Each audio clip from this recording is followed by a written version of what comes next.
Ivan mengetuk pintu kamarnya berkali-kali, tapi tidak ada jawaban sama sekali. Rosa tidak membuka pintunya. Karena khawatir, akhirnya dia turun ke konter, hendak meminta kunci cadangan. Namun, seorang petugas mengatakan padanya bahwa gadis tersebut sudah check out tadi malam. Mengeluarkan handphone, ia mencoba menghubunginya, tapi sayangnya teleponnya dimatikan. Ia lalu menghubungi Adit setelah itu. "Yo men," Adit menyapanya. "Apa kamu tahu di mana Rosa sekarang?" Ivan bertanya. Dari nada suaranya terdengar jelas ia sedang khawatir. "Hah? Bukankah dia sudah pulang ke Bandung?" "Apa? Kapan?" Dia memberitahu kami untuk kembali karena dia bilang kamu sudah menemukan keluargamu. Sekarang kami sedang dalam perjalanan menuju bandara. Nih, Davi ada sebelahku." Adit tersenyum dan mengacak-ngacak rambut Davi yang duduk di sebelahnya. Sementara Ivan tercengang dengan apa yang baru saja didengar. Kapan dia memutuskan ingin tinggal di sini? Dengan keluarganya? Ia lalu melihat ke jam tangannya. Setelah mengakhiri percakapan dengan Adit, ketika ingin kembali ke kamarnya, dia bertemu dengan Andrea. "Wisnu, ada apa? Apa telah terjadi sesuatu?" Ia bertanya saat melihat wajahnya yang sedih. "Aku harus pulang ke Bandung sekarang. Sampai jumpa lagi ya." Dia berkata dengan tergesa-gesa. "Sekarang?" Andrea terus mengikutinya dari belakang. "Iya, sekarang. Ayo kita pergi. Aku akan memanggil pilotku sekarang." Tapi Ivan menghentikan langkahnya dan menatapnya. "Kamu adalah bagian dari keluarga Maeswara juga, bukan?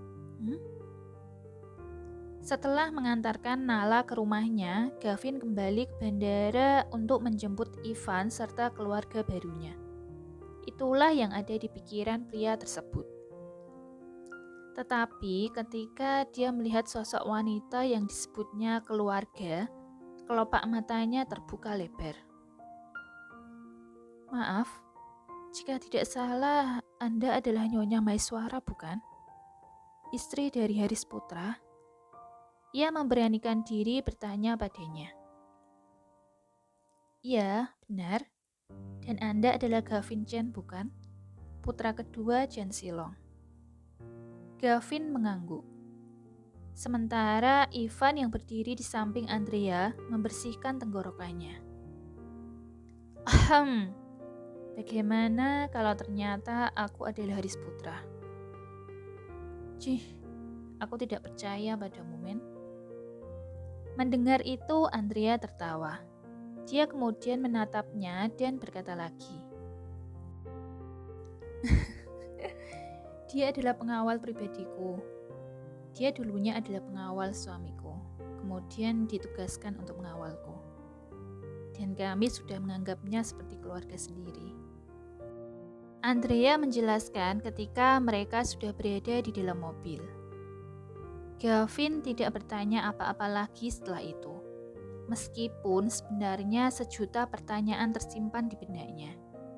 Yang dia yakini pasti telah terjadi sesuatu dengan Rosa ketika di Banten, pikirnya. Rosa berada di ruang kerjanya saat Ivan tiba-tiba mengetuk pintu. Mengangkat kepalanya, gadis itu melihat Ivan yang datang bersama wanita yang dia yakini adalah kekasihnya. Ia memberi isyarat pada keduanya untuk masuk ke dalam. "Sa, apa kamu baik-baik saja? Mengapa kamu pergi tanpa memberitahuku? Dan kamu bilang pada mereka bahwa aku memutuskan untuk tinggal dengan keluargaku.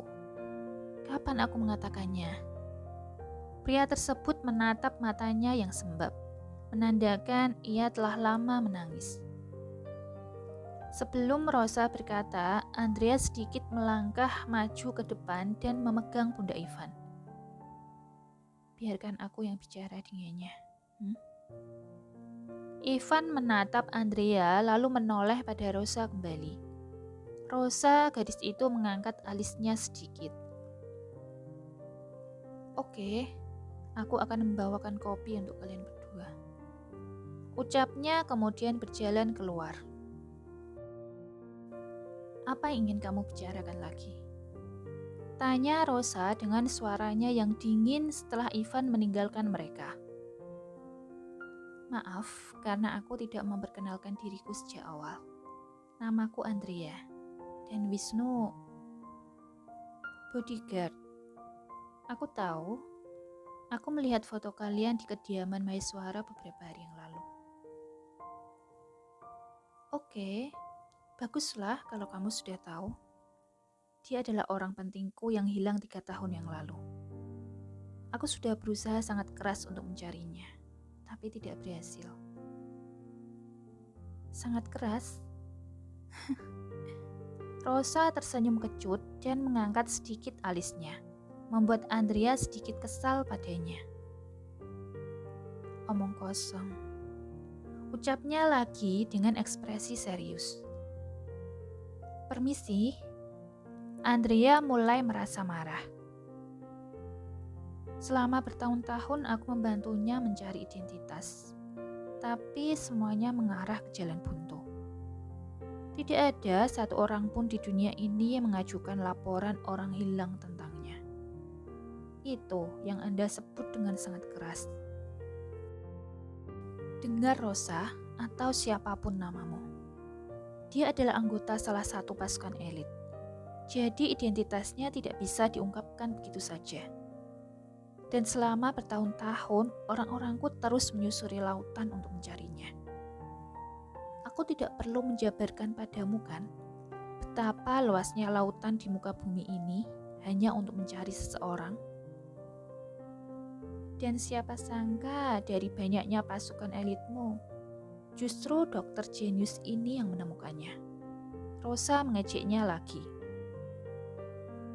Aku telah menyelamatkan dan merawatnya selama bertahun-tahun.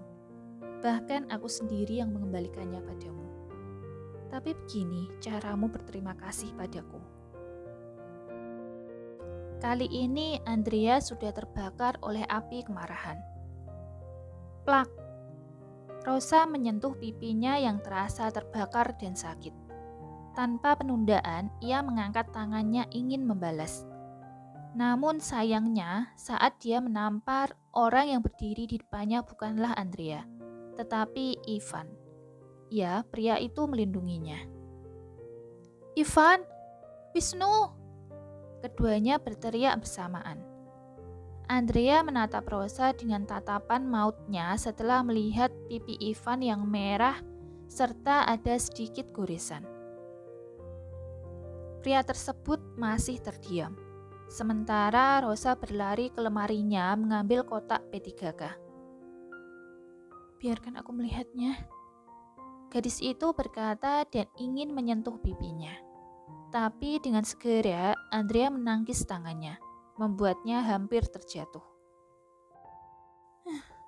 Kamu baru saja memanggilnya, dan sekarang kamu ingin menyentuhnya lagi. Apa kamu tidak takut tanganmu akan kotor, Dokter Rosa? Nada suaranya sangat dingin.